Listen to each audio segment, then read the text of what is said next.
Nandito na po ako. Ito po nagbabalik ang inyong vlogger na si Mr. OA. Mag-subscribe lang po kayo sa aking channel. Hanapin nyo lang po, i-like at i-subscribe lang po ako. Andyan naman po yung link, ibibigay ko po sa inyo. Yan. Ito po ang for bituin. Hindi natin makita. Ayan. Madilim po. At ito po ang aming radio room. Yan. Ito po. Yan. Kung makikita yung mga weather forecast, ang mga email messages, text. Yan. Mga monitor po namin. Yan. Andyan din po ang gyro compass namin.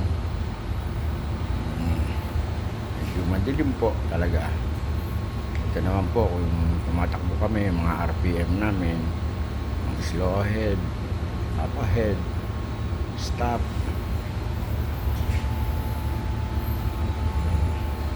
Ito po ang manubela ng barko, medyo madilim, hindi nyo makikita.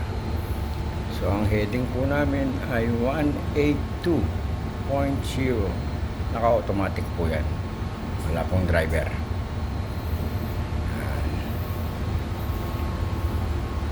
Yan po ang radar. Diyan namin makikita yung mga barko. Yan po yung mga dating namin, mga takbo, ilang mga nautical miles. Yan po. Lahat makikita nyo dito sa radar.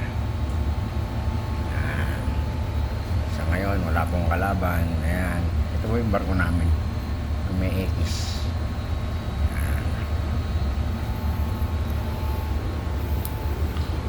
Dito naman po ang charge table namin.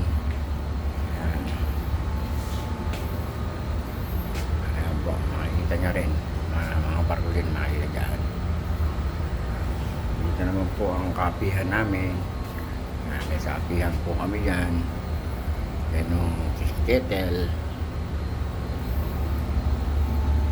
Ang kasama ko po ay ang second mate. Dalawa lang po kami gising dito sa taas, lahat po at tulog. Ayan po ang gyro compass. Tsaka ang relos namin.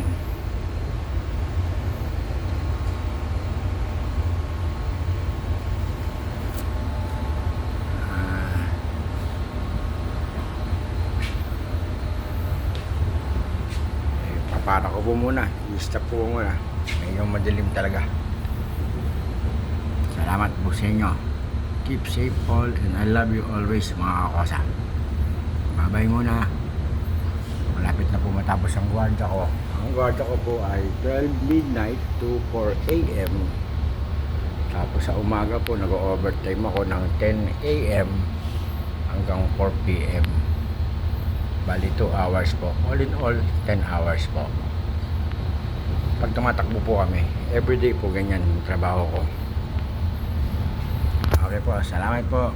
Okay po, God bless all and advance Merry Christmas.